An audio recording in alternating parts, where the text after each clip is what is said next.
Buongiorno, buongiorno, ben ritrovati con Focus TG, tanta cronaca anche oggi. Partiamo dal rischio valanghe con queste temperature e le abbondanti nevicate dei mesi scorsi. Ci sono pericoli per sci alpinisti che soprattutto si avventurano in zone che dovrebbero evitare. Vediamo cosa è successo e per fortuna, per miracolo, sono state salvate 5 persone. Sono 5 in totale, dei quali 3 trasportati in ospedale, gli sci alpinisti coinvolti da 2 differenti valanghe cadute nella zona a fianco di Passo Cibiana nel gruppo del Bosconero.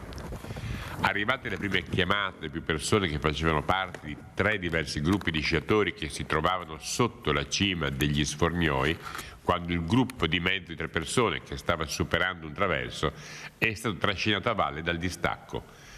Uno degli sciatori è riuscito a rimanere fuori, gli altri 2 sono stati trascinati per alcune centinaia di metri, rimanendo sepolti sotto oltre 1 metro di neve.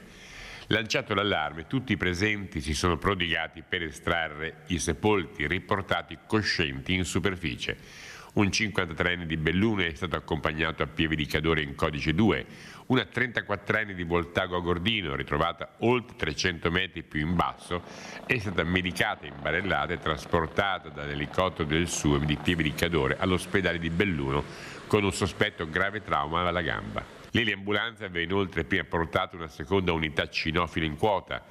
Intervenuto anche l'elicottero dell'Air Service Center che ha lasciato sulla superficie della Slavina una squadra del soccorso alpino della Guardia di Finanza. Mentre si svolgevano le operazioni è scattato l'allarme per una seconda valanga caduta poco distante a Porcella, Ciavazzole, dove 2 gruppi di sci alpinisti di 3 e 4 persone stavano uno scendendo e uno salendo. I 2 travolti, uno appartenente a ciascun gruppo, sono stati trascinati per 300-400 metri senza rimanere però sepolti. I compagni li hanno aiutati a uscire dalla neve. Sul posto è stata elitrasportata una squadra del soccorso alpino di Pieve di Cadore, affiancata poi dai soccorritori della Finanza, terminato sull'altra valanga. Un 45enne di Belluno con un sospetto a trauma facciale è stato recuperato da Falco, volato al San Martino. Servizio di Fabio Fioravanti, e da Fabio Fioravanti andiamo per saperne di più in diretta da Belluno. A te Fabio. Grazie per la linea. Siamo con un esperto di una scienza che ho imparato oggi che esiste, chiedo scusa, la nivologia. Il nostro ospite Dimitri De Gola ha tantissimi attestati proprio per i suoi studi in questa materia che lo appassiona da sempre, e con lui vorremmo parlare e spiegare, cercare di spiegare quanto è accaduto nella giornata di ieri con queste 2 valanghe. E la prima cosa che ho scoperto mentre ci preparavamo al collegamento è che il caldo non c'entra. Sì, buongiorno. La situazione che è successa ieri non è tanto da attribuire al caldo, in quanto, come ben era descritto nel bollettino nivo-meteorologico emesso dal centro valanghe di Arabba, il problema che ha causato le valanghe di ieri è dovuto a strati deboli persistenti che sono all'interno del manto nevoso tipico di questi inverni, diciamo, con abbastanza freddo, soprattutto nella parte iniziale dell'inverno, e poca neve. Quindi alla base si creano degli strati cosiddetti deboli, persistenti perché rimangono per tutta la stagione, che sono stati sovraccaricati dalle nevicate degli ultimi giorni della scorsa settimana e dal vento che ne è conseguito. Questi lastroni di neve ventata hanno ricoperto questi strati deboli persistenti che, anche con un debole sovraccarico come è stato quello di ieri, il passaggio di qualche sci alpinista, si sono rotti e hanno provocato il distacco della valanga. Lo sci alpinista che vuole comunque praticare questa disciplina, che non vuole correre questi rischi, cosa deve fare o cosa non deve fare, o dove non deve andare? Beh, innanzitutto buona norma, quello che diciamo sempre è quella di consultare il bollettino. Ma lei mi diceva che in realtà non era preoccupante. Il bollettino su grado 2 medio, diciamo, perché il bollettino esprime un grado medio su tutte le Dolomiti bellunesi in questo caso, riferiva però questa problematica particolare dovuta a strati deboli persistenti nel manto che, se sovraccaricati, potevano dare origine a questo tipo di valanghe. Sperando ovviamente che i 3 feriti si rimettano al più presto, loro, come quelli che per fortuna non sono stati coinvolti dalla valanga, sono in qualche misura responsabili di quello che è accaduto? Diciamo che queste sono situazioni molto difficili da valutare. Col senno di poi è facile dire il bollettino lo prevedeva, quella situazione poteva essere a rischio, eccetera. Sono queste valanghe veramente molto molto difficili da prevedere e quindi purtroppo a volte succede, come è successo ieri, che qualcuno ci capiti nel mezzo, suo malgrado. Fortunatamente appunto è andato tutto discretamente bene, non ci sono vittime e quindi questo è già un buon risultato. Loro sono stati anche coperti addirittura anche da 1 metro di neve. Sappiamo purtroppo quello che accadde in Marmolada. Perché episodi come la Marmolada non capitino più? Perché qui è andata bene perché era solo 1 metro e in tanti sono corsi subito a tirarli fuori. Ma se era uno da solo probabilmente c'era ancora il morto. Cosa fare perché non succedano più? Sì, allora le due situazioni sono molto diverse tra quanto è successo in Marmolada e quanto è successo ieri. In Marmolada è stato un crollo di un seracco di ghiaccio e ieri è stata una valanga. La valanga di ieri non ha avuto conseguenze, diciamo, fatali, proprio per il fatto che è stato attuato da prima un autosoccorso molto efficace. Gli stessi compagni di gita hanno allertato i soccorsi e si sono dati da fare nell'immediato per localizzare i travolti, mentre poi tutta la catena dei soccorsi ha funzionato veramente bene, portando a questo importante risultato, insomma. Allora, io vorrei invitare, non so se ci riesca, Stefano Bozzi, che sta facendo le riprese, a far vedere le montagne che sono qui alle nostre spalle, dove di neve ce n'è poca, per carità, quindi non sono forse quelli i posti pericolosi, quelli che vediamo da qui. Giornate come queste sono ideali o sbagliate per andare a fare, come in questo caso, sci alpinismo? Sono ideali perché il bel tempo favorisce gite sicuramente divertenti, la neve che è caduta è sicuramente divertente e bella da sciare. Bisogna prestare le solite attenzioni, leggere il bollettino, consultare gli esperti locali, quindi guide alpine, soccorso alpino, CAI locali che sanno dare nel dettaglio la situazione attuale in cui ci troviamo, e poi frequentare sempre con un attimo di sale in zucca, come si dice, e praticare laddove necessario anche l'atto della rinuncia, che a volte è quello che ci salva. Allora, grazie al nostro ospite De Gol che ci ha accolto su questa terrazza per spiegarci i problemi che ci sono con la neve. La linea torna allo studio. Grazie molte Fabio Fioravanti e Stefano Bozzi, il nostro operatore della redazione bellunese. E si è temuto il peggio, sono stati momenti di paura sabato perché su una pista dell'altopiano di Asiago un bambino si era perso, in particolare nella zona di Roana. Per fortuna poi è stato ritrovato. Vediamo. Lo hanno cercato in più di 50 per un paio d'ore, trovandolo sano e salvo a 3 chilometri di distanza lo scorso sabato. Il piccolo Pietro e i suoi genitori, residenti a Castelfranco Veneto, ricorderanno con paura, ma anche con sollievo, la sciata sul Monte Verena. Lo scenario è stato comunque abbastanza complesso, perché comunque fin dall'inizio informazioni riguardanti a quello che poteva essere il tragitto che aveva preso il bambino sono state assolutamente poche, quindi siamo partiti veramente dai pochi elementi che ci hanno fornito i genitori e grazie alla competenza, alla formazione e anche direi a quello che è lo scrupolo dei volontari che erano sul posto. In scenari simili le ricerche sono di solito molto più lunghe. Con la temperatura già a 0 gradi e l'approssimarsi della notte, le preoccupazioni per il piccolo Pietro andavano via via crescendo. Il padre, che stava scendendo con lui, appena si era accorto dell'allontanamento, ha cercato di inseguirlo, ma lo ha perso di vista poco dopo. È da lì che sono partite le ricerche. Finché a un certo punto io e un altro mio collega abbiamo visto delle tracce di sci che andavano giù per il bosco e vicino delle forme di piede piccole, come se il bambino avesse tolto i sci e poi fosse tornato indietro. E abbiamo deciso di seguirle finché non siamo arrivati su un baito, il baito Spelonca, che accosta una strada forestale, e da lì abbiamo visto che le tracce scendevano un po' per la strada e poi giù ancora per il bosco. E seguendo queste tracce, dopo un paio di minuti abbiamo sentito una voce che comunque chiedeva aiuto, e avvicinandoci abbiamo visto il bambino. Soccorso alpino, carabinieri, forestali, vigili del fuoco, SUEM si sono mossi immediatamente con tutti i mezzi possibili per le ricerche. I nostri colleghi con le motoslitte e un sanitario a bordo ci hanno raggiunti e hanno controllato il bambino, lo stato di salute del bambino, e da lì abbiamo imbaragliato e portato al rifugio Veronetta, dove c'erano tutti gli altri che lo aspettavano. Il fatto che la persona cercata fosse un bambino ha alzato il livello di emotività. Non è mai semplice gestire, però siamo assolutamente anche formati nel lasciare in quel caso lì le emozioni un attimino dietro le spalle e concentrarci su quello che è l'operato per raggiungere il prima possibile poi l'obiettivo.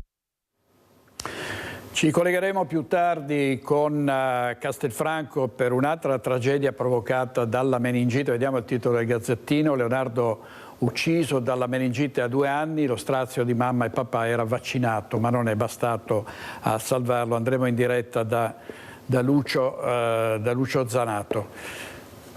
Vedo già collegata da Padova Chiara Gaiani con Cristian Roque Allende per i residenti dell'Arcella esasperati per i continui atti di vandalismo, questa volta contro le automobili. A te, Chiara.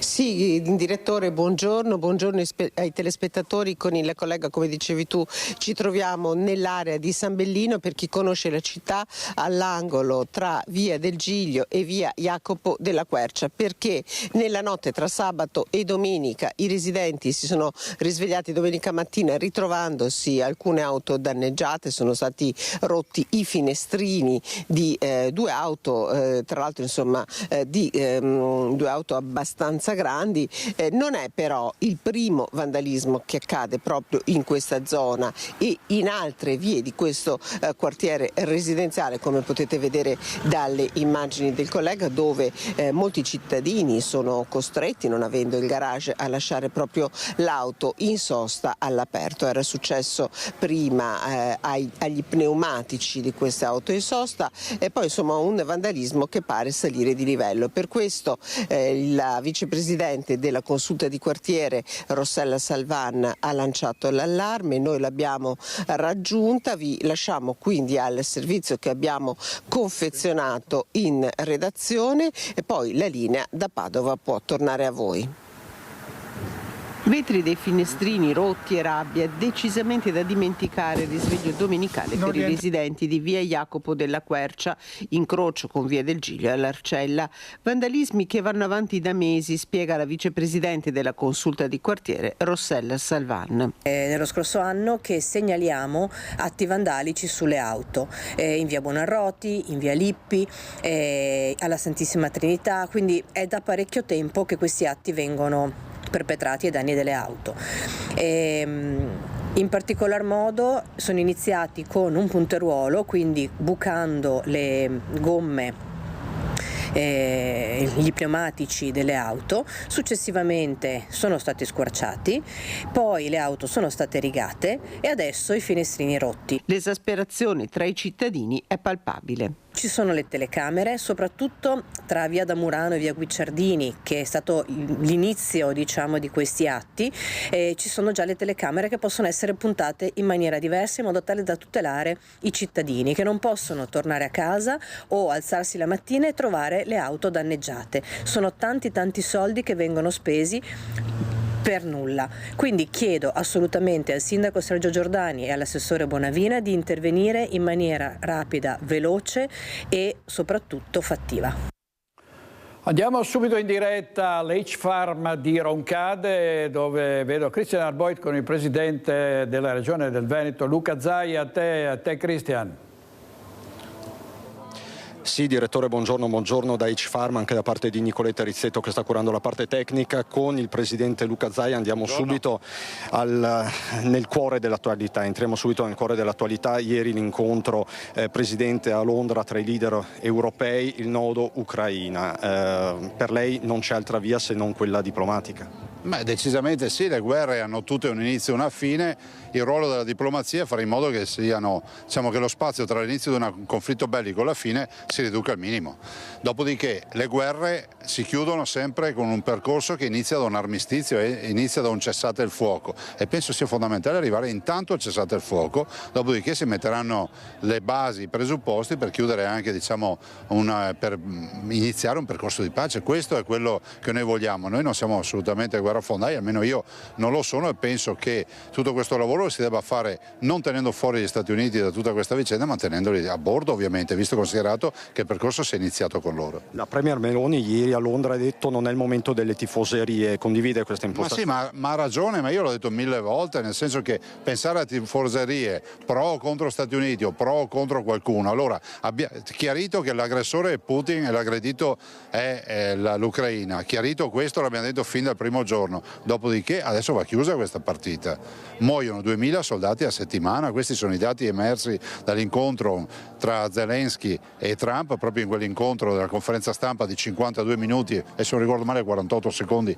visto che io penso di essere uno dei pochi che l'ha vista dall'inizio alla fine. Invito tutti a vederla, l'ho anche postata, perché così ognuno di noi può farsi un'idea di qual è stato il tono dell'incontro e di cosa hanno parlato, perché sono state diffuse solo alcune parti, alcune frasi, fra l'altro degli ultimi 3 minuti dell'incontro, perché per 50 minuti hanno parlato ovviamente di tutti questi temi. Lei quindi che idea si è fatto? Ma io mi sono fatto un'idea che sia fondamentale arrivare a un cessate il fuoco. Spero che questo accordo con gli Stati Uniti si firmi, e giustamente Zelensky ha posto una questione non irrilevante, che è quella di dire Putin ha non rispettato 25 volte il cessate il fuoco, ma Trump gli dice, nel colloquiare con Zelensky davanti a tutti, dice guarda, è vero questo, ma questa volta ci sono io e sono qui a garantire che rispetterà il cessate il fuoco. Cioè, che alternative abbiamo? Che quella di continuare a mandare armi, continuare con la guerra? Decisamente no. È ovvio che l'Ucraina va difesa, ma bisogna arrivare al cessate il fuoco e un processo di pace. Veniamo agli affari di casa nostra velocemente, le regionali. Il dibattito è ampio, anche in questo fine settimana abbiamo visto diverse prese di posizione da Fratelli d'Italia alla Lega. Quando si vota, Presidente?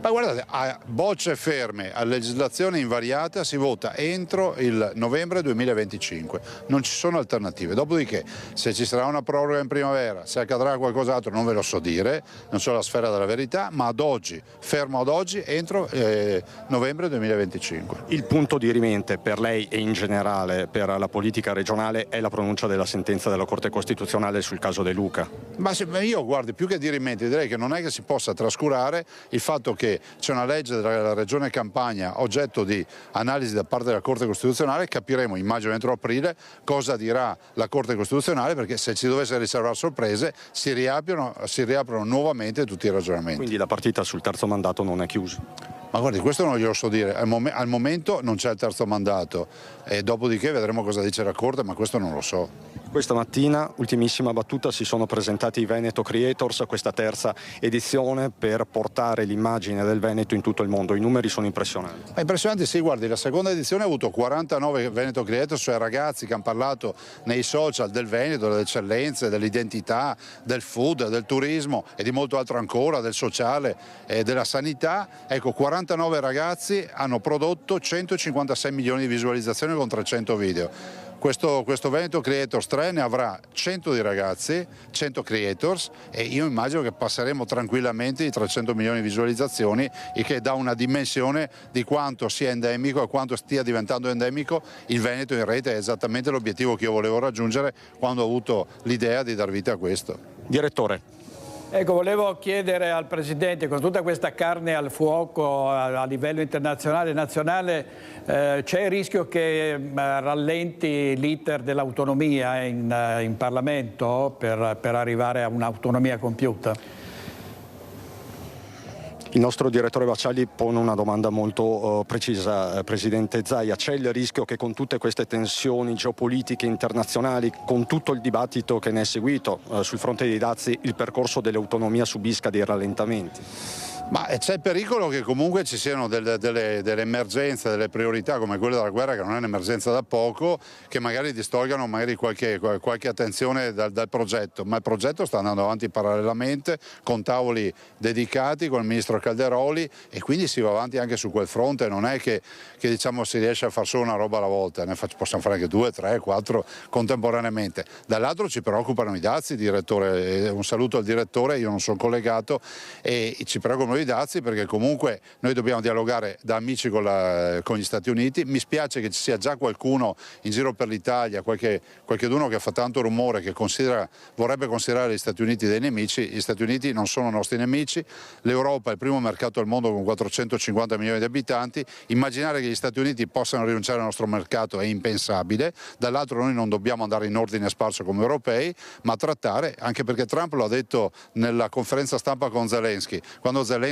continuava a dire ma io, cioè Trump ha detto io ho fatto business tutta la vita, non ho mai conosciuto un business senza compromesso. Bene, Trump è un businessman, vuole ovviamente lancia lì i dazi, ma alla fine cercherà un compromesso e noi dobbiamo essere bravi a portare a casa un buon compromesso. Il momento della realpolitik per l'Italia, per il Veneto in generale. Ma sì, ma anche una grande opportunità, perché noi nei paesi europei del G7 siamo sicuramente quelli più vicini agli Stati Uniti in questo momento, quantomeno siamo andati a far casino durante la campagna elettorale delle presidenziali americane, e il fatto è questo ci premia, quindi cerchiamo di diventare la porta d'ingresso e di dialogo degli Stati Uniti con l'Europa, dar vita a questo asse USA-UE o UE-USA, magari approfittando della nostra posizione di privilegio, ma l'Europa deve restare unita. Grazie Presidente. Grazie. Luca Zaia, direttore con Nicoletta Rizzetto da H-Pharma, te la linea. Grazie al Presidente Luca Zaia, a Cristian Arboi, Nicoletta Rizzetto, collegati da Roncade in diretta. Il Presidente ha parlato ovviamente dello scontro, questa svolta epocale anche nel confronto della diplomazia, dei grandi leader che si sono praticamente presi a schiaffoni, soprattutto Trump ha maltrattato Zelensky. Vediamo cosa ne dicono i cittadini, siamo andati a sentirli, abbiamo sentito i trevigiani, sentiamo. Cosa ne pensate di quello che è successo tra Trump e Zelensky? Se vi preoccupa? Beh, un pochino ci preoccupa sicuramente, anche perché questo presidente americano sta cambiando proprio lui le carte in tavola, secondo il nostro parere. E poi il futuro è un po' buio, incerto. Secondo lei è lontana adesso la pace in Ucraina? Ho paura di sì perché non si è comportato bene Trump.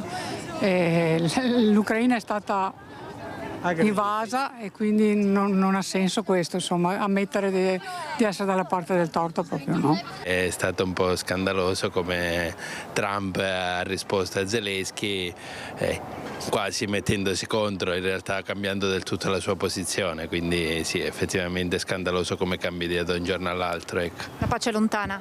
Direi di sì. Secondo me stiamo rischiando molto. Anche perché siamo proprio vicini e di conseguenza con Zelensky che non vuole mollare la vedo dura. Secondo lei è necessario che facciano entrambi un passo indietro in questo momento? Certo, decisamente. Sì, pazzesca. La preoccupa? Sì, molto veramente. Speriamo in bene, perché fra due matti non so, guarda. La pace è lontana secondo lei? Io spero di no perché poveretti, basta. È abbastanza preoccupante, anche perché la trovo un po' una presa in giro nei confronti del popolo ucraino, diciamo. Secondo lei la pace è lontana? Sì, credo di sì. Secondo lei questo scontro che c'è stato può allontanare la pace, rendere difficile le trattative? No, secondo me Trump vuole risolvere la situazione ma a modo suo. Vuole mettere fine alla situazione ma a modo suo, interviste di Francesca Bozza. Adesso andiamo sempre in diretta a Venezia da Filippo Fois, gli ultimi colpi di coda del Carnevale. Ieri la città invasa da 110.000 visitatori. A te Filippo. Buongiorno direttore, buongiorno ai telespettatori di Rete Veneta. Prendiamo la linea da Campo San Bortolo, per cui ci troviamo proprio nel cuore di Venezia. Alla mia sinistra c'è il ponte di Rialto. Il Carnevale di Venezia viaggia verso gli oltre 1 milione di visitatori da quando è iniziato il 14 di settembre.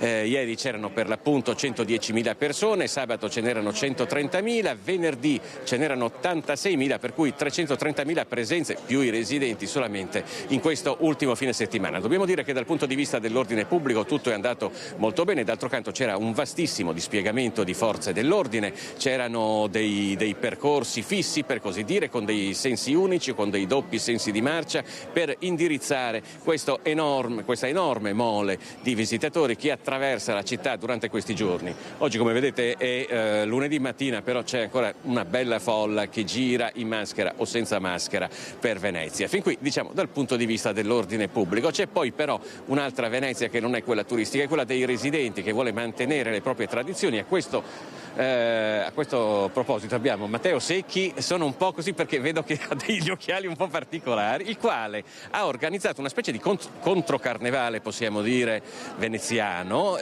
tutti armati di strumenti musicali. Avete attraversato la città. Intanto buongiorno al signor Baccialli, che saluto con affetto. Noi semplicemente abbiamo organizzato una cosa che parte dal basso e quindi non è nel programma ufficiale, una sfilata di musicisti con trombe, tamburi attraverso la strada nuova, proprio per significare il fatto che noi vorremmo che il carnevale tornasse ad essere più spontaneo, meno costruito, e quindi chiediamo che venga levato ogni tipo di programma, di concept. Come è adesso il carnevale? Il carnevale adesso non mi piace molto, anche perché le persone non si mascherano, c'è una enorme quantità di persone ma non mascherate, cioè lo 0,5% delle persone che io vedo qui intorno si maschera. Quindi proporrei anche che fosse fatto un regolamento proprio comunale che obbligasse i visitatori del Carnevale di Venezia a mascherarsi.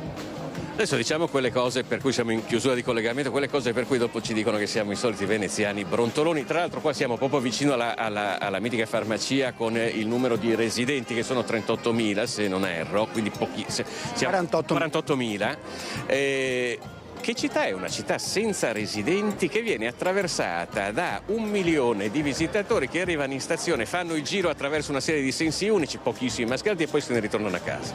Sembra la città dei morti del Cairo, dell'Egitto, cioè dai, è un involucro vuoto perché noi non ci siamo, non ci sono gli abitanti.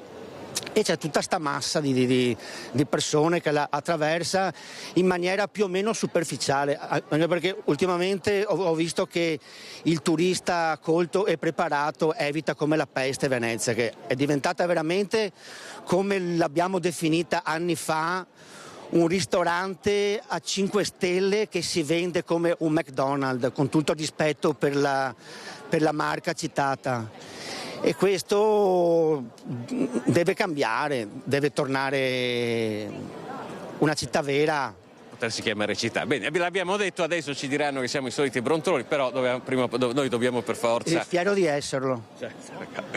Allora, direttore, noi a questo punto ti restituiamo la linea, naturalmente tutti gli approfondimenti poi nelle prossime edizioni del nostro telegiornale. Grazie molte a Filippo Fois, a Sandro Ponchio per la parte tecnica, a Matteo Secchi che è il capo di Venezia.com, un punto di riferimento, una lunga battaglia la sua per restituire dignità a una città che è calpestata quotidianamente da decine di migliaia di persone.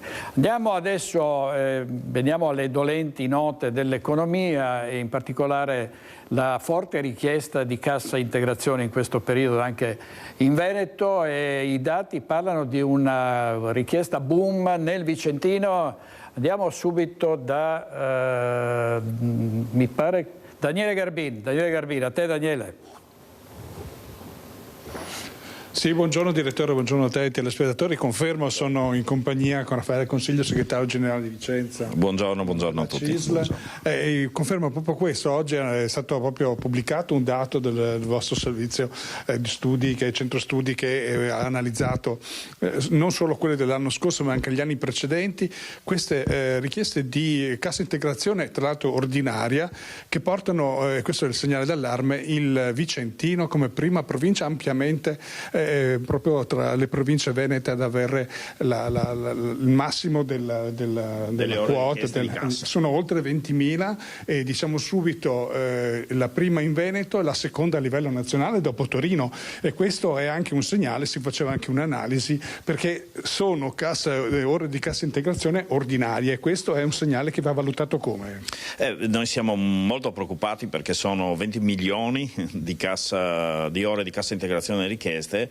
La cosa che ci preoccupa è che siamo la seconda provincia in Italia, solo Torino ha più ore di cassa integrazione richieste rispetto a noi, e come sappiamo non siamo l'unica territorio, l'unica provincia industriale. Vuol dire che il nostro territorio sta scontando della mancata competitività. Questa è la cosa che ci preoccupa, bisogna farsi la seria domanda sul perché sta accadendo questo. 20 milioni di ore di cassa integrazione, di cui la metà del settore metalmeccanico, anche questo è un indice importante, ma il doppio delle ore richieste da altre province più grandi, sempre venete. Ecco, qui dobbiamo capire cosa sta accadendo. La preoccupazione deve essere alta, perché è giusto che sia così, perché 20 milioni di ore di cassa integrazione vuol dire minor reddito per le famiglie, vuol dire una riduzione del salario, vuol dire l'incapacità di pagare le bollette aumentate dell'ultimo periodo.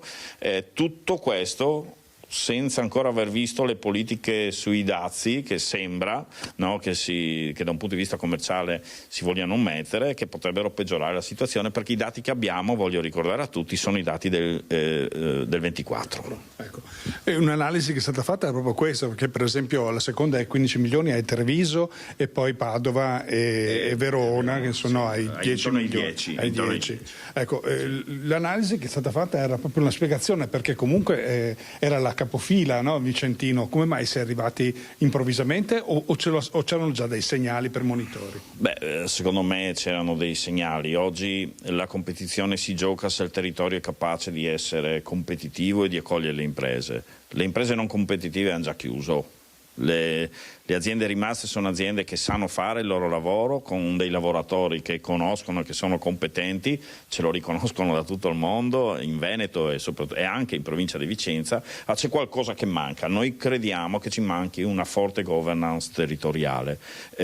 Vicenza è una provincia policentrica che ha diverse aree importanti e disseminate in tutta la provincia, diversi comuni grossi, Bassano appunto, ma lo stesso Vicentino, l'Ovest Vicentino, eccetera eccetera. Ecco, noi abbiamo bisogno, come Padova e Verona, di un unico obiettivo da portare avanti tutti insieme. Abbiamo bisogno di fare sistema, perché per gestire peculiarità competitive, il trasporto pubblico locale, un sistema sociale che funzioni, infrastrutture adatte al mondo d'impresa, capacità di creare formazione laddove c'è bisogno. Ecco, per fare tutte queste cose e i dati sulla demografia e sull'immigrazione che denunciamo da tempo e su cui siamo preoccupatissimi, ecco, per gestire tutte queste cose bisogna stare insieme, impresa, mondo del lavoro, politica, cittadini, dobbiamo stare tutti insieme, creare un unico tavolo per cercare di progettare la provincia del futuro. Secondo noi quello che manca a Vicenza rispetto a Padova, a Venezia, a Verona è proprio questa dimensione. Ecco, ricordiamo prima di restituire la linea che comunque il Veneto ha già perso qualcosa in termini di PIL, per esempio con la vicina Reggio Emilia, no? Sì, il Veneto ha nel 24 l'Emilia Romagna ha superato per valore di PIL il Veneto. Ecco, qua qualche domanda bisogna porsela sul fatto che siamo al palo, anche perché la crisi adesso non è una crisi congiunturale, aspettiamo che finisca. La crisi che stiamo vivendo di riassetto mondiale è una crisi strutturale, o facciamo qualcosa o non ne usciamo. Allora intanto vedremo poi come evolverà il direttore. Per il momento da Vicenza è tutto, restituisco la linea. Grazie a Daniele Garbini e Andrea Benetti per la parte tecnica. Adesso andiamo in diretta a Castelfranco per la tragedia, un bambino di 2 anni che è stato ucciso da meningite. In diretta Lucio Zanato. A te Lucio.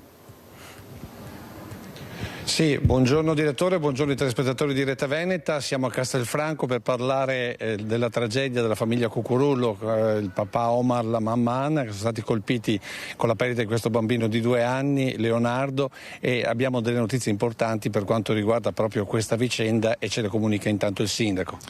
Approfitto per fare le condoglianze alla famiglia e esprimere un sentimento di vicinanza a nome mio, a nome di tutta la città per questa tragedia che li ha colpiti, e in virtù di questo abbiamo deciso domani in contemporanea con il funerale di sospendere tutte le attività del carnevale per un segno di rispetto nei confronti del dolore che stanno patendo loro, attività che ripartiranno a cerimonia, a esequie finite, insomma. Ecco, ricordiamo che il funerale è fissato per domani pomeriggio intorno alle 15:30 e proprio in tal senso per un'ora tutto si spegnerà. Sì, fermiamo tutto, era impossibile sospendere, però volevamo dare un segnale di partecipazione. Annullare era impossibile ormai, ma abbiamo deciso e voluto fare questo segno di partecipazione, e ringrazio anche tutti quelli che hanno organizzato il carnevale per aver colto questo segno di sensibilità.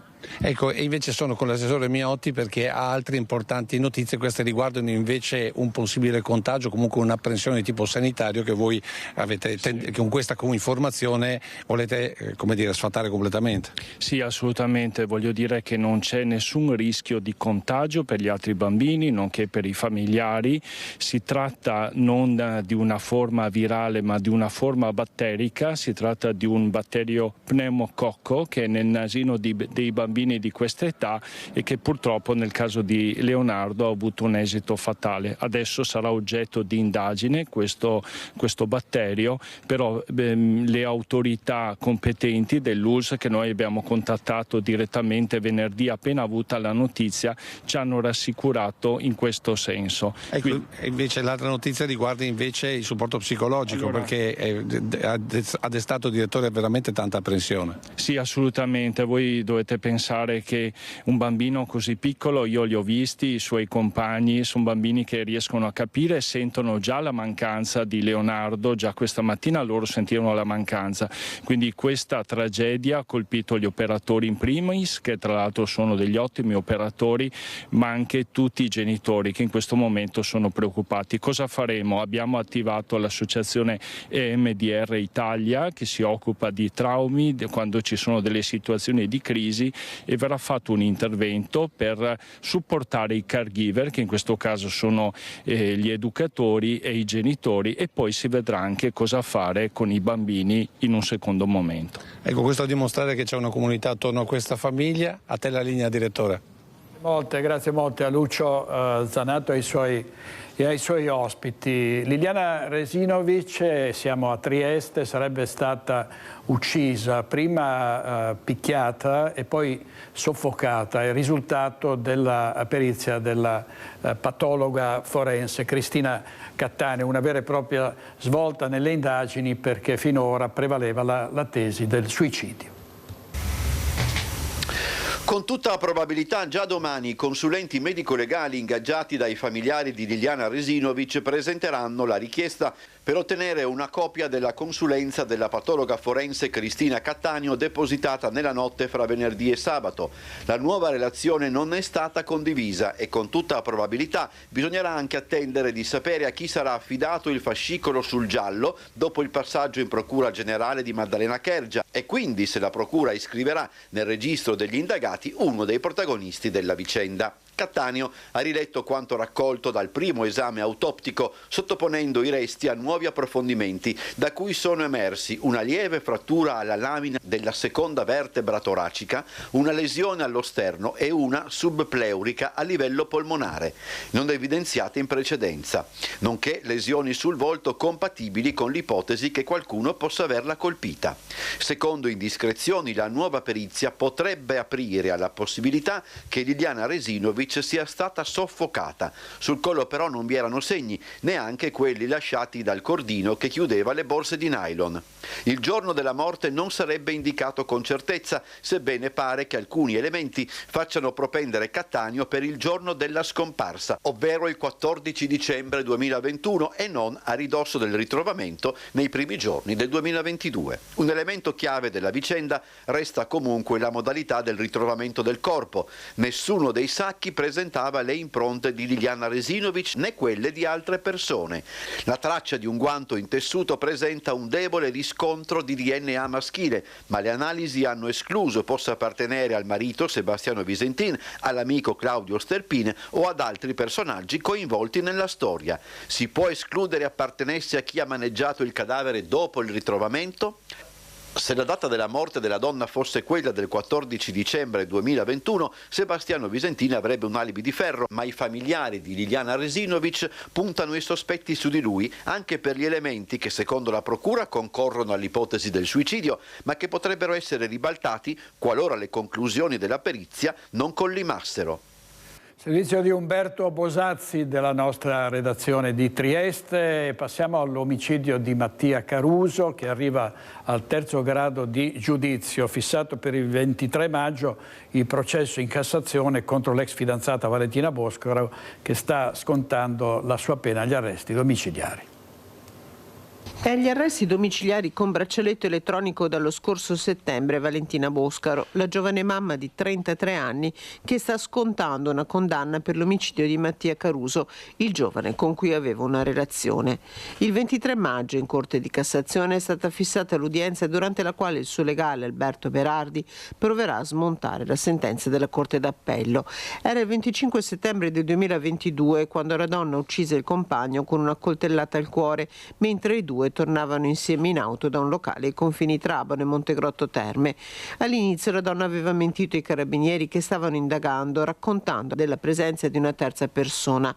Un rapporto molto conflittuale quello vissuto tra i due. Dopo la condanna in primo grado a 24 anni, Valentina Boscaro è stata condannata anche in appello a 20 anni di carcere per omicidio volontario. Servizio di Chiara Gaiani. Adesso vediamo a Bassano del Grappa c'è apprensione per la violenza, questa ondata di furti, di rapine, soprattutto la rapina di giovedì che ha portato il sindaco a fare queste dichiarazioni. Sentiamo. Furti nelle case, risse e droga al centro studi e ora pure la rapina in pieno centro e in pieno giorno di mercato. La città si risveglia terrorizzata dopo l'ennesimo episodio inaspettato e il sindaco raccoglie il grido di paura dei bassanesi. Stiamo lavorando su più fronti, soprattutto in collaborazione anche con le altre forze dell'ordine, per quel che riguarda le problematiche legate alle baby gang in centro, piuttosto che nella zona del centro studi. C'è stato quel caso, speriamo isolato, giovedì mattina al mercato, però ci stiamo organizzando per essere capillari sul territorio, sia con la presenza delle pattuglie, ma anche, grazie alla disponibilità che ci hanno dato le forze dell'ordine, anche con la presenza in borghese. Finco lancia un appello alla città. Il messaggio che lancio ai cittadini: se vedete qualche situazione anomala segnalatela, perché questo è fondamentale. Fortunatamente non ci sono grandi problemi di sicurezza, però è meglio spegnere sul nascere eventuali focolai. La necessità di avere una maggior presenza di forze dell'ordine in città riporta l'attenzione sulla scelta di Finco di togliere la polizia locale dall'Unione Montana. Scelta che ha creato attriti con altri sindaci del comprensorio. In questo momento, visto ciò che sta accadendo, visto le segnalazioni da parte di presidenti di quartieri, di cittadini, io ho la necessità di riportare in capo all'amministrazione comunale questa importante funzione e ripeto, non è nulla contro nessuno, ma è una necessità che la città di Bassano oggi, rispetto anche ad altri comuni, perché le situazioni che stiamo verificando oggi a Bassano in altri comuni, ad esempio dell'Unione, non ci sono. Vista la situazione è chiara a tutti la necessità di una forza di polizia locale per tutto il territorio. Ci sono però dei paletti che Bassano intende porre. Nulla vieta un domani di fare ragionamenti a livello comprensoriale, purché ci sia la condivisione e la volontà da parte di tutti i sindaci del territorio, perché se riusciamo a fare un corpo di polizia locale del Bassanese con 70-80 vigili, allora il territorio può essere monitorato. Servizio di Ferdinando Garavello e a Bassano del Grappa è arrivato anche Alberto Stefani, segretario regionale della Lega e vice segretario nazionale. Tra l'altro ha parlato anche di sicurezza. In visita in città per la campagna di raccolte firme Difendiamo chi difende gli italiani e Veneto ai Veneti, il segretario regionale della Lega Alberto Stefani ha affrontato diversi temi di attualità politica e non solo, partendo dall'importanza per il partito di rinsaldare il contatto con i cittadini, e a Bassano Stefani lancia una nuova proposta, l'assessorato dell'età anziana, per una politica di vicinanza concreta verso la fascia over. Questo è il nostro core business, parlare con le persone, confrontarci con loro, proporre idee. L'assessorato dell'età anziana che abbiamo proposto oggi nasce proprio da questo. In vista delle regionali, Stefani ha fatto il punto sullo stato di avanzamento dei lavori per costruire la squadra nel territorio. Il dialogo con le vostre forze politiche locali procede? Avete già più o meno identificato la squadra che correrà le regionali? Noi stiamo lavorando sulla squadra, ma soprattutto sulle idee. Oggi siamo qui per delle idee. Sulla squadra presenteremo la migliore squadra possibile, puntando molto sugli amministratori, su chi ha consenso locale, sulle persone alle quali è possibile bussare la porta per esprimere delle proposte, critiche e anche segnalazioni. La politica ci deve mettere la faccia, questo è quello che noi vogliamo fare. Infine il capitolo sicurezza, che a Bassano è di stretta attualità. La sicurezza è un fenomeno che deve essere garantito da un approccio multilivello, quindi non può essere solo il sindaco, ma deve essere un insieme di livelli istituzionali che devono coordinarsi il più possibile. Credo che siamo di fronte a una società che cambia, c'è il fenomeno delle baby gang, bisogna potenziare gli organici delle forze dell'ordine, garantire anche possiamo dire dei sopralluoghi alla sera e quindi anche in periodo notturno. Restiamo a Bassano del Grappa perché sul massiccio del Grappa sono stati recuperati 3 escursionisti trevigiani che erano in difficoltà. Avevano seguito la traccia di un sentiero trovata su Facebook che li aveva portati fuori dall'itinerario. 3 escursionisti trevigiani, un 46enne, un 34enne di Spresiano e un 30enne di Arcade, erano partiti nella mattinata di domenica 2 marzo da Solagna per raggiungere la strada delle Penise. Avevano percorso inizialmente l'ex sentiero 939, perdendo poi ogni indicazione sul tragitto da percorrere. Alle 16:40 il soccorso alpino della Pedemontana del Grappa è stato attivato e messo in contatto al telefono con il gruppetto che, seguendo le indicazioni, è riuscito a tornare sul percorso corretto ripercorrendo il sentiero a ritroso. La squadra nel frattempo, partita con una jeep, li ha incrociati su una stradina parallela a quella delle Penise. Essendo ormai buio, i 3 escursionisti, privi anche di torce elettriche, sono stati accompagnati fino all'estremità meridionale della strada delle Penise, da dove erano partiti in mattinata. Servizio di Mirko Cavallin, vediamo adesso un titolo dal giornale di Vicenza, purtroppo un altro, l'ennesimo incidente mortale, un frontale, vedete un disastro frontale tra due camion a quanto pare, ci sono un morto ed un ferito. Ogni giorno ce n'è una a Chiampo, auto si ribalta in un diruppo, ferito un bambino, non si ferma all'alto e si dà la fuga, finisce con l'auto schiantata su un muretto, e questo è accaduto a Vicenza. Adesso vediamo sempre sul fronte degli incidenti a Padova uno spettacolare incidente in via Armistizio, dove un'auto è letteralmente decollata schiantandosi contro il muro di un'abitazione. Intervento notturno a Padova attorno a mezzanotte dei Vigili del Fuoco in via Armistizio, all'altezza dello svincolo per la tangenziale, per un'auto che ha sbattuto contro il muro di un'abitazione ribaltandosi. Il veicolo, dopo aver urtato il cordolo di una rotatoria, è letteralmente decollato prima di schiantarsi. Le persone a bordo, illese, si sono allontanate prima dell'arrivo dei soccorsi. Grande spavento per gli abitanti della casa, svegliati di colpo dall'impatto dell'auto sotto la finestra della loro camera e dall'intenso odore di carburante dovuto alla rottura del serbatoio. I vigili del fuoco, giunti dalla centrale, hanno messo in sicurezza l'area dell'incidente e successivamente provveduto al recupero del veicolo. Le forze dell'ordine hanno eseguito i rilievi per ricostruire la dinamica e identificare le persone presenti nell'auto. Le operazioni di soccorso dei pompieri sono terminate alle 2. Poteva essere un bilancio molto più grave, quello di un incidente a Monfumo. Un'auto è precipitata da un tornante con 3 ragazzi a bordo, 2 ragazze, tutti rimasti feriti ma in maniera non grave. Il nostro territorio dal punto di vista orografico è piuttosto movimentato, quindi sì, è necessaria assoluta prudenza e assolutamente moderare la velocità. Via Caenere, il lungo biscione di Tornanti che collega Castelli al paese di Monfumo. Un'auto di piccola cilindrata con a bordo 5 giovani tra i 18 e i 19 anni provenienti dai comuni di Farra, Lano di Piave e Pederoba esce di strada. Di ritorno da una festa precipita dal tornante, ferma la sua corsa contro un cartello stradale.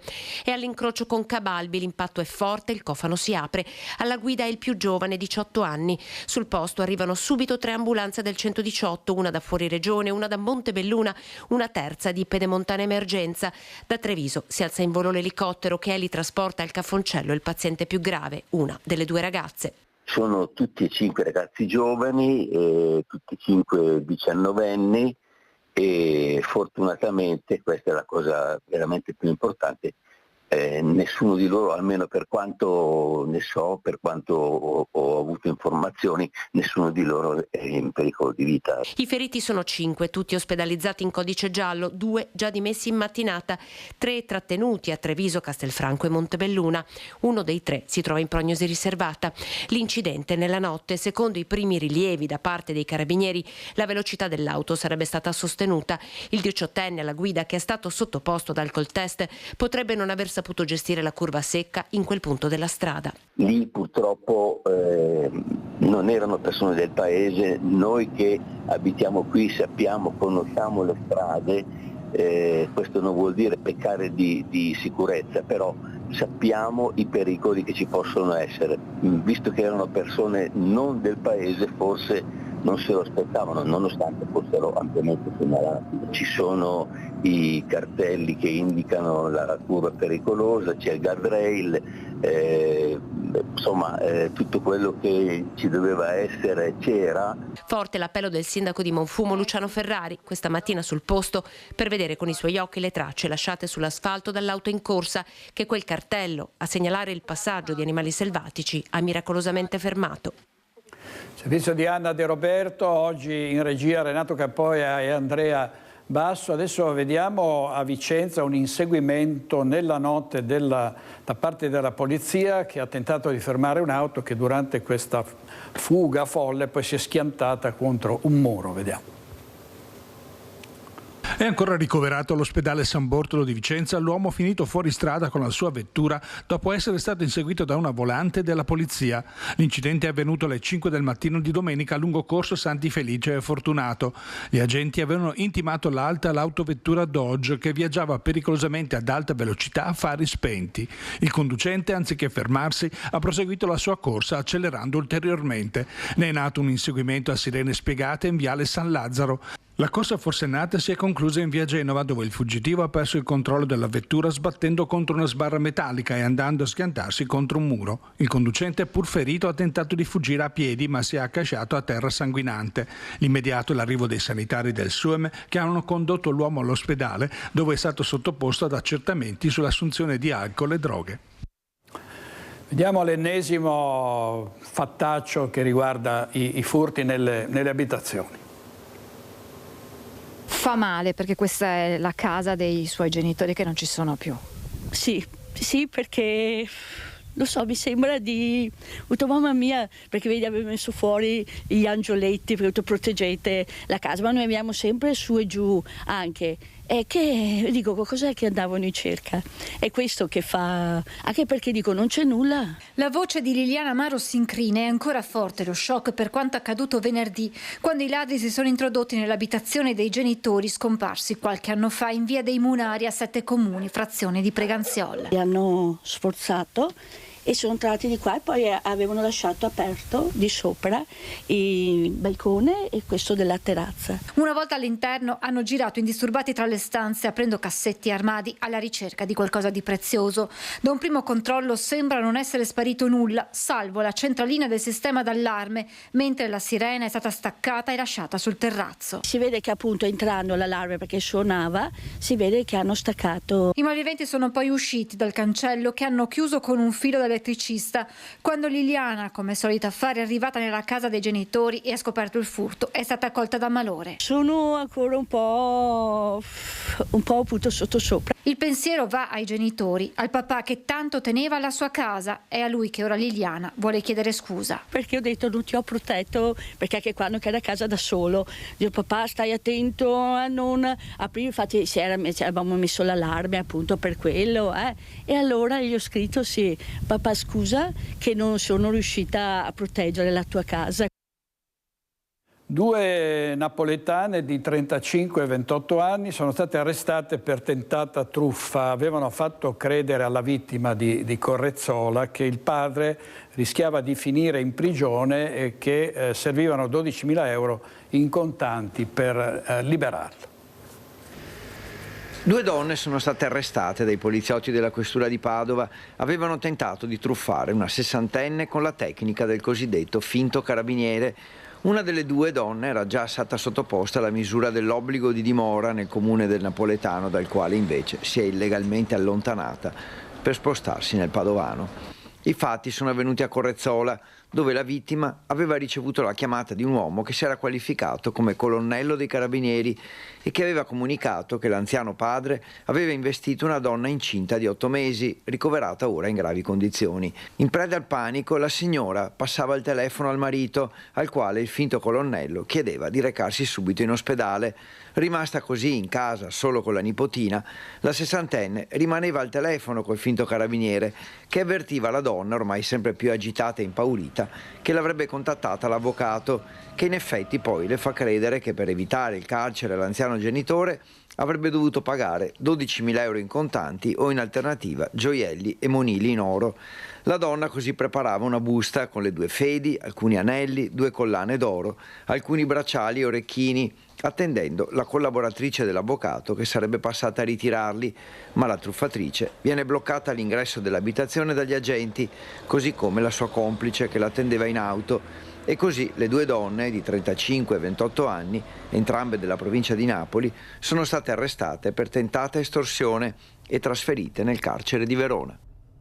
Il servizio di Federico Fusetti. Intanto la Guardia di Finanza di Treviso ha denunciato il legale rappresentante di una società di autotrasporti che ha sottratto al fisco oltre 7 milioni di euro attraverso fittizia ubicazione in Slovenia della sede principale della società. È quanto scoperto dopo una verifica dei finanzieri di Vittorio Veneto che hanno individuato in Italia il reale luogo di gestione e di amministrazione della società, che di conseguenza avrebbe dovuto dichiarare i propri ricavi al fisco italiano. La scoperta dopo un accertamento in 2 siti aziendali a Vittorio Veneto e Conegliano, in cui è stata verificata la presenza di diversi auto articolati con targa estera. Il monitoraggio delle attività dei 2 siti ha consentito di stabilire con certezza che la società operava in Italia e non in Slovenia, stato in cui la società risultava disporre solamente di un mero recapito presso un professionista.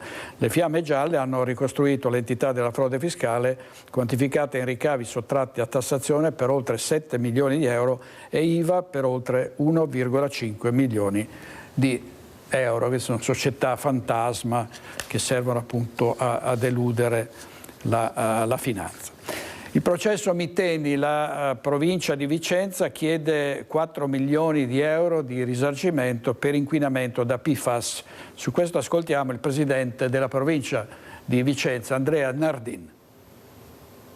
4 milioni di euro, questo è l'importo chiesto nella requisitoria dall'Avvocatura della provincia di Vicenza nel processo contro la Miteni. Un'avvocatura che ha lavorato tantissimo su questo obiettivo e che ringrazio per l'immensa mole di materiale prodotto in termini di documentazione e di analisi che è stata fatta.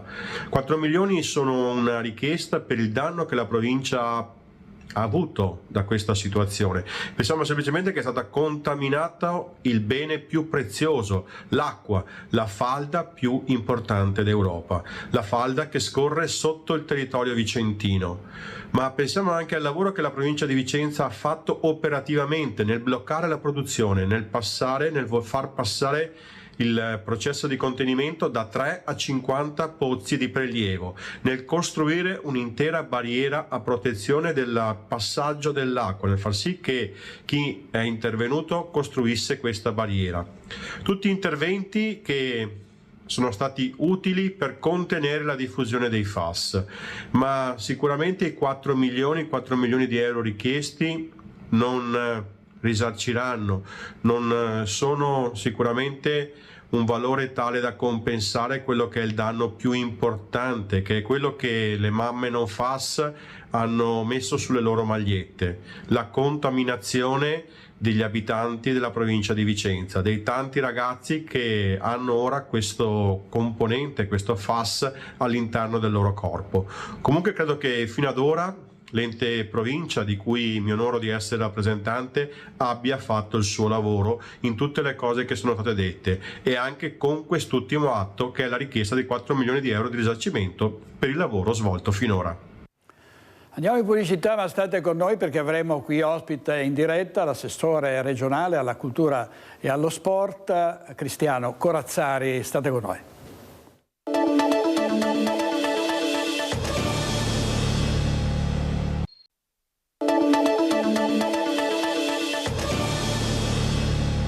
Nuovo in diretta con Focus TG, ospite l'assessore regionale del Veneto, Cristiano Corazzari. Assessore. Buongiorno direttore. Grazie, mi fa un grande piacere averla qui di nuovo in studio, assessore regionale alla cultura, allo sport, alla caccia, alla pesca, alle politiche di immigrazione, non so, riesce a gestire tutte queste deleghe, come si fa? È un assessorato variegato che mi ha permesso di scoprire molte interessanti cose della nostra regione, e quindi anche un modo per mantenersi elastici mentalmente. Avvocato, perché Cristiano Corazzari è un avvocato, e volevo intanto partiamo dalle Olimpiadi invernali Milano-Cortina 2026. La macchina è già a pieno regime, è già iniziato il conto alla rovescia, manca meno di un anno. Biglietti, ormai c'è la corsa ai biglietti, no? Per cui davvero sta andando molto bene. Siamo molto contenti perché c'è una grande attesa, i numeri ci confortano anche nelle prenotazioni di biglietti da tutto il mondo, una grande presenza europea, americana e italiana. Saranno un evento che metteranno il Veneto al centro dell'attenzione mondiale, e per noi naturalmente sarà l'occasione per dimostrare quanto capaci siamo di organizzare eventi importanti come questo, per realizzare nuove infrastrutture, per migliorare tutta la nostra impiantistica sportiva, per potenziare le nostre strade, le nostre infrastrutture, per lasciare un'eredità positiva alla nostra regione. Saranno Olimpiadi trasparenti, sostenibili, quello che verrà realizzato sarà utilizzato anche successivamente, non costruiremo cattedrali nel deserto. Non a caso abbiamo anche portato a casa un altro grande risultato, ovvero le Olimpiadi invernali giovanili del 2028, che saranno fatte proprio tra la Lombardia, le Dolomiti e Cortina. Quindi per noi è un impegno che con l'evento olimpico del 2026 trova il suo culmine, ma non si ferma, perché ci permette anche di dare continuità a tutti quegli impianti sportivi che andremo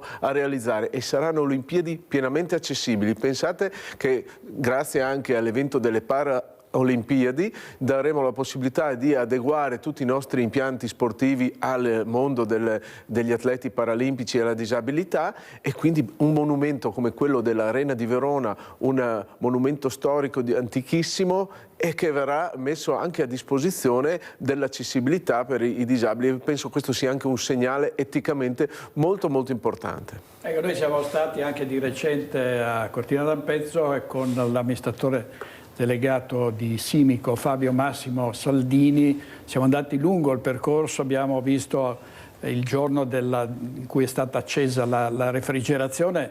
È un impianto che è stato al centro di grandi polemiche, ma abbiamo anche visto che dal punto di vista ambientale non è stata quella devastazione di cui si è parlato. Assolutamente no, anzi è stato un intervento di riqualificazione di un'area che era abbandonata, degradata, ci permetterà di avere un impianto moderno, adeguato alle migliori tecnologie, sostenibile, che sarà messo a disposizione non solo del Veneto, di Cortina, delle nostre Dolomiti, ma di tutta Europa, perché diventerà un centro nevralgico per gli sport legati appunto agli sliding center di tutta Europa. Per noi un punto di orgoglio sicuramente, naturalmente in Italia non c'è nulla di facile, in Italia c'è sempre qualcuno che alza il dito e trova i motivi per non fare le cose. Noi veneti siamo abituati invece a fare le cose, a farle bene e lasciare un bel esempio di organizzazione e di efficienza amministrativa. Senta, Assessore, anche sul piano internazionale abbiamo parlato poco fa col Presidente Zaia dopo lo scontro tra Trump e Zelensky, che ha dei contraccolpi planetari, no? Perché è stata una scena nella sala ovale che mai prima era stata vista. Il Presidente Zaia ha detto che non, appunto, facendo seguito a quanto diceva Giorgia Meloni, non bisogna dividersi in fazioni e cercare di arrivare ad un'intesa europea, no? E su questo è l'Europa, ha detto il Presidente, che deve spingere per arrivare a una tregua, a un negoziato. Beh, purtroppo dobbiamo constatare la realtà. La realtà ci racconta di 3 anni di guerra, di distruzione, di crisi economica in Europa, di aumento dei costi delle bollette per i cittadini e per le imprese. Tutto ciò deve finire, ma soprattutto per pensare alle famiglie di quei poveri ragazzi che cadono tutti i giorni. Abbiamo 2000 morti a settimana su questo fronte, una guerra nel cuore dell'Europa. La prima cosa è fermare questa guerra, quindi io condivido molto le parole del Presidente Zaia che dice: diamo spazio alla trattativa, al negoziato, alla diplomazia. Del resto noi veneti lo abbiamo sempre fatto, ce lo insegna la nostra storia. Venezia ha dialogato con i popoli più lontani, Venezia con Marco Polo è arrivata fino in Cina per costruire delle relazioni, dei commerci, nonostante che loro il mondo fosse un mondo molto duro, molto fatto di contrasti e di contrapposizioni. Il commercio per noi ha rappresentato il pragmatismo di un approccio per cui bisogna riconoscere sempre l'altro anche se ha delle posizioni lontane dalle nostre. Io penso che con questo approccio e dando fiducia anche all'amministrazione americana, senza schierarsi in base a fazioni, ma proprio cercando di mettere l'obiettivo al primo posto, oggi ci siano le condizioni per mettere fine a questa tragedia e lo dobbiamo fare prima di tutto per chi soffre su quei territori, per avviare una ricostruzione, come diceva Berlusconi che ci vedeva lontano e diceva delle parole di pace. Io penso che dovremo dare tutti una mano affinché il conflitto finisca e affinché si cominci a una vera ricostruzione di quei territori e dargli una mano in modo umanitario.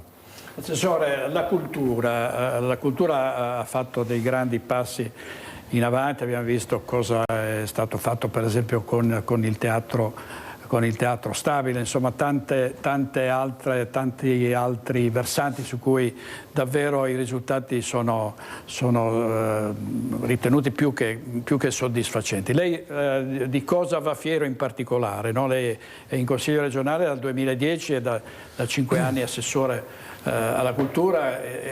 Che bilancio fa? Naturalmente è un bilancio positivo per come siamo riusciti a efficientare il nostro sistema culturale.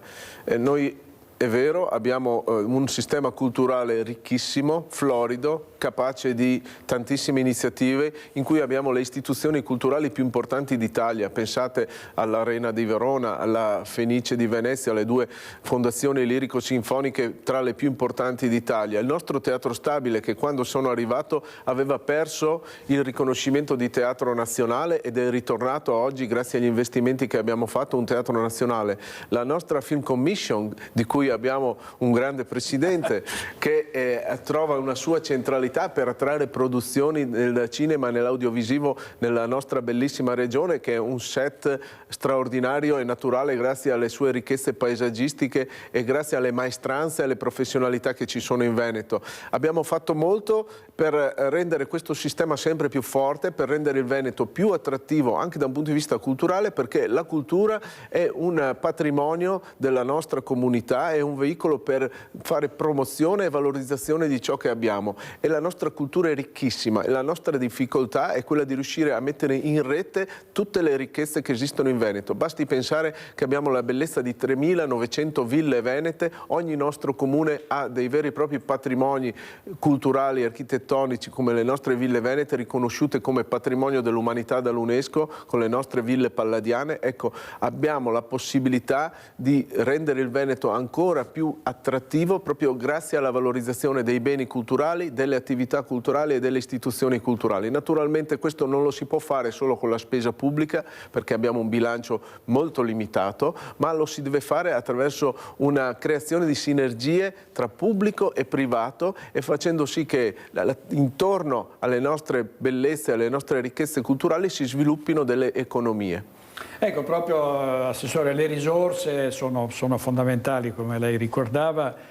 Come si può in qualche modo far fronte a inevitabili tagli che arrivano insomma, anche dal livello centrale? Beh, lei mi tocca sul vivo, caro direttore, perché noi abbiamo subito anche recentemente delle contrazioni di spesa. Pensi che il Veneto aveva una spesa disponibile, libera, tolta la spesa sanitaria e le altre spese vincolate, 15 anni fa di 500 milioni di euro all'anno. Oggi l'ultimo bilancio parlava di 60-65 milioni di euro all'anno di spesa libera disponibile. Questo ha significato una contrazione molto forte.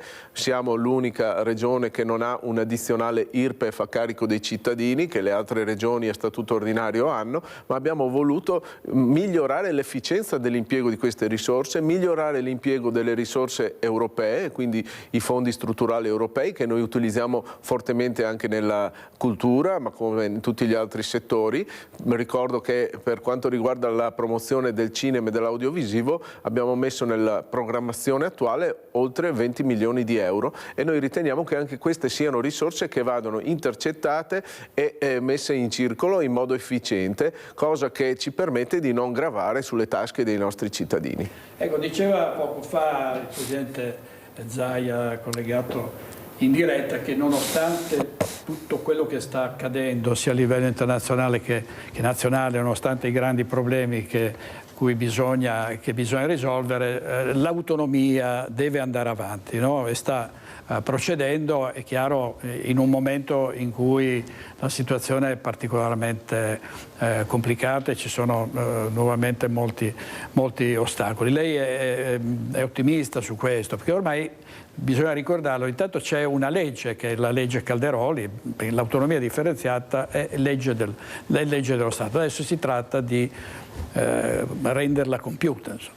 Beh, lei prima mi parlava di risorse, la chiave è quella dell'autonomia. L'autonomia è la nostra stella polare. Noi cosa diciamo allo Stato con il principio dell'autonomia, che ricordo è un principio sancito dalla nostra Carta Costituzionale? Noi chiediamo che l'autonomia venga data al Veneto così come previsto dalla nostra Carta Costituzionale, che oggi è ancora inattuata su questo punto. La legge Calderoli va proprio nella direzione di attuare questo principio introdotto con una riforma ancora del 95 e che ancora rimane lettera morta. Il principio dell'autonomia dice: caro Stato, io mi rendo disponibile ad esercitare delle funzioni, delle competenze che oggi eserciti tu, lascia a me le risorse che tu oggi utilizzi per fare le stesse competenze e per dare gli stessi servizi. Io ti dimostrerò che sarò in grado di impegnarle in modo più efficiente, darò migliori servizi ai miei cittadini e con quello che avrò risparmiato potrò investire in altri settori, o migliorando ulteriormente i servizi o riducendo la tassazione fiscale. Aggiungo che se non dovessi riuscire a raggiungere un risultato migliorativo, quello che costerebbe in più sarebbe a carico dei miei cittadini. Quindi non faccio altro che applicare un principio di vera responsabilità. La Regione si prende la responsabilità di amministrare le risorse dei cittadini e di dare i servizi ai cittadini in modo migliorativo rispetto a quello che fa oggi lo Stato centrale. È un principio che non toglie niente a nessuno, perché le risorse sono sempre quelle, ma che vuole migliorare il sistema e noi penso dovremmo incentivare questo tipo di soluzione, perché andiamo a migliorare complessivamente il nostro sistema paese. Non è un caso se tutti i paesi più evoluti, pensiamo alla Gran Bretagna, alla Germania, la stessa Spagna, sono tutti paesi federali con delle autonomie fortissime, molto più forti di quella che oggi chiediamo noi. Quindi l'autonomia è un principio di modernità, di responsabilità, di buona amministrazione, che non toglie niente a nessuno, ma anzi crea delle buone pratiche che possono essere poi utilizzate utilmente anche da chi oggi non la vuole. Se una regione è in difficoltà e non può assumersi questo incarico non è obbligata a chiedere l'autonomia, ma anzi andrà aiutata dallo Stato. Noi non vogliamo venir meno al principio di solidarietà, ma quello che diciamo è: attenzione, gli amministratori di una regione devono assumersi la responsabilità, non possono scaricare sugli altri quelle che sono le responsabilità di una mala gestio che purtroppo per tanti anni è andata avanti. Se oggi c'è un divario tra nord e sud non è colpa dell'autonomia, perché l'autonomia non c'è mai stata, è colpa di una mala amministrazione su certi territori e di una centralizzazione dei servizi che non è efficiente. Quindi questo dobbiamo dirlo chiaramente, ma lo capiscono molto bene tutti quei cittadini che non vivono di assistenza. E infatti poi invece ci sono proprio per questo le clientele, le camarille locali che non vogliono avventurarsi sulla strada della responsabilità e del confronto con chi gestisce meglio, no? C'è anche questo, la paura di sfigurare, no? che mi sembra abbastanza infantile come... Purtroppo si è infilata la politica in questo, perché quando abbiamo iniziato il percorso dell'autonomia il Veneto ha votato democraticamente, c'è stata anche la forza del referendum e quindi un principio democratico che dovrebbe essere sacro in una democrazia e quindi solo per questo lo Stato e il governo dovrebbe darci quello che chiediamo, ma a prescindere da questo non eravamo soli, eravamo noi come Veneto, Lombardia, più altre regioni, tra cui l'Emilia Romagna, la Puglia, la Campania, le regioni che hanno chiesto anche loro con l'autonomia differenziata delle competenze. Noi avevamo chiesto tutte le competenze perché aspiriamo ad avere un'autonomia forte come quella del Trentino Alto Adige, ma altre regioni, anche di sinistra, avevano chiesto alcune competenze. Ebbene, oggi, per una motivazione puramente politica, per bloccare questo processo di autonomia, queste regioni si sono tirate indietro e quindi si capisce che non si fa l'interesse del cittadino, ma si seguono solo gli ordini di partito e le convenienze e le strumentalizzazioni elettorali. Mi dispiace molto, perché? Perché in realtà, soprattutto la sinistra, è sempre stata autonomista. La nostra Carta Costituzionale vedeva nelle autonomie una contrapposizione al centralismo e alla dittatura e venivamo dalla dittatura fascista. Oggi purtroppo il mondo si è capovolto e la sinistra è diventata centralista per antonomasia. Assessore, non posso non chiedere anche a lei la questione della sicurezza, perché sono mesi ormai che il Veneto è percorso da bande di predoni che arrivano in gran parte dall'est, ma anche da altre, hanno anche altre origini e ci sono decine di famiglie ogni giorno derubate, minacciate nelle loro abitazioni, ci sono rapine negli esercizi commerciali, è una situazione veramente molto grave, non trovo? È una situazione drammatica ed è una situazione che riguarda l'Italia ma ormai riguarda tutto il mondo. Il tema della sicurezza è collegato anche alle tematiche dell'immigrazione, ce lo dimostrano i dati che vedono nelle nostre carceri una percentuale di immigrati estremamente superiore rispetto a quello che c'è nella società.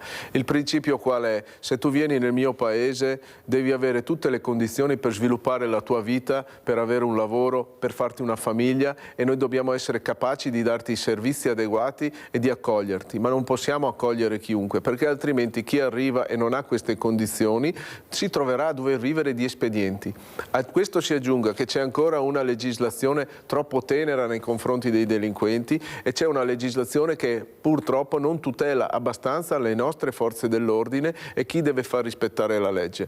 Purtroppo troppe volte si mette il rapinato o la vittima di un crimine sullo stesso piano del delinquente. I processi poi vanno avanti con la magistratura, magari dopo anni si arriva a dei risultati, ma nel frattempo questi signori sono liberi di fare le loro scorribande sul territorio e questo è veramente inaccettabile. Dobbiamo ricordarci che se non facciamo rispettare la legge, non facciamo rispettare le regole, non mettiamo le nostre forze dell'ordine nelle condizioni di esercitare il loro ruolo di difendere i cittadini, facciamo un male ai più deboli, facciamo un male ai nostri anziani, alle famiglie, alle persone oneste. Anche questo va detto, perché dobbiamo mettere nelle condizioni gli operatori della sicurezza di agire senza paura di diventare loro poi imputati rispetto a situazioni che sono gravissime, perché subire un processo per una persona normale, per una persona onesta, è un dramma che può stravolgere la vita e che stravolge la vita. Subire un processo per un delinquente fa parte del suo rischio di impresa e tanto sa che, salvo le misure cautelari, lui viene messo fuori subito, e questa è una indecenza che deve essere superata, e ci stiamo lavorando da tanti anni, purtroppo avendo una sinistra che su questa tematica ha sempre avuto una visione ideologica, e tanto che nel momento in cui qualcuno di sinistra ha fatto qualcosa di buono è stato sempre messo da parte. Ricordo il ministro Minniti che ne è un esempio, che sull'immigrazione fece buone cose ed è stato immediatamente bruciato dai suoi. Quindi noi invece dobbiamo avere la forza, la coerenza, lo abbiamo dimostrato con il ministro Salvini quando era ministro dell'Interno, che ha subito un inaccettabile processo per aver difeso i confini, ma lo dobbiamo dimostrare tutti i giorni anche noi come amministrazioni locali, stando vicino ai deboli e non ai criminali. Le garanzie ci sono, però bisogna prima di tutto mettere la priorità dei cittadini onesti e delle vittime dei crimini. Allora, andiamo in pubblicità, 1 minuto e mezzo, torniamo subito con l'assessore Cristiano Corazzari, state con noi, grazie.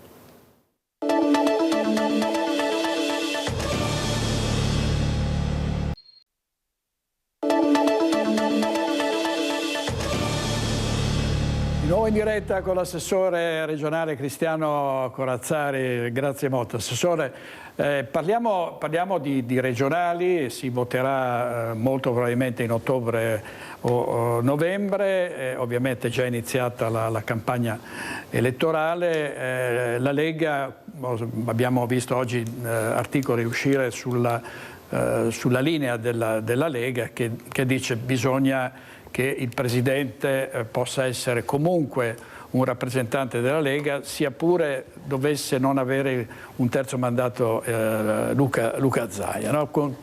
Come si concluderà questo contrasto con gli alleati, Assessore? Ma guardi, intanto è un momento importante per noi perché ci presentiamo al cospetto degli elettori con la nostra amministrazione del Presidente Luca Zaia e siamo certi di aver fatto, anzi siamo convinti di aver fatto un buon lavoro e di avere comunque portato il Veneto ai livelli importanti sia sul piano nazionale che internazionale. I numeri ci confortano in questo. Abbiamo attraversato anche momenti complicati con poche risorse, ma penso che il Veneto sia oggi più rispettato e sia visto come un punto di riferimento anche dalle altre regioni. Non è un caso se l'ultima graduatoria del funzionamento della sanità ci mette al primo posto in Italia, questo ci riempie di orgoglio. Chiaro che il passaggio elettorale per noi significa riaffermare un nostro modo di amministrare, una nostra filosofia e i nostri valori. La Lega ha chiesto fortemente di continuare questa esperienza amministrativa nel solco della Lega Veneta e abbiamo fatto anche una raccolta di firme che ci ha visto veramente partecipi di tantissimi cittadini che hanno appoggiato il principio della ricandidatura del Presidente Zaia. Oggi le leggi non ce lo consentono, c'è una norma nazionale che blocca il terzo mandato, staremo a vedere se qualcosa cambierà perché c'è un esame in corso alla Corte Costituzionale per quanto riguarda la Regione Campania che potrebbe vedere anche una ricaduta positiva per il terzo mandato per il Veneto. Noi speriamo veramente, in questo caso dobbiamo sperare che De Luca l'abbia vinta in Corte Costituzionale. Certo che il principio della buona amministrazione del Presidente Zaia noi lo porteremo avanti comunque con qualsiasi Presidente, posto che noi vogliamo che sia un Presidente della Lega.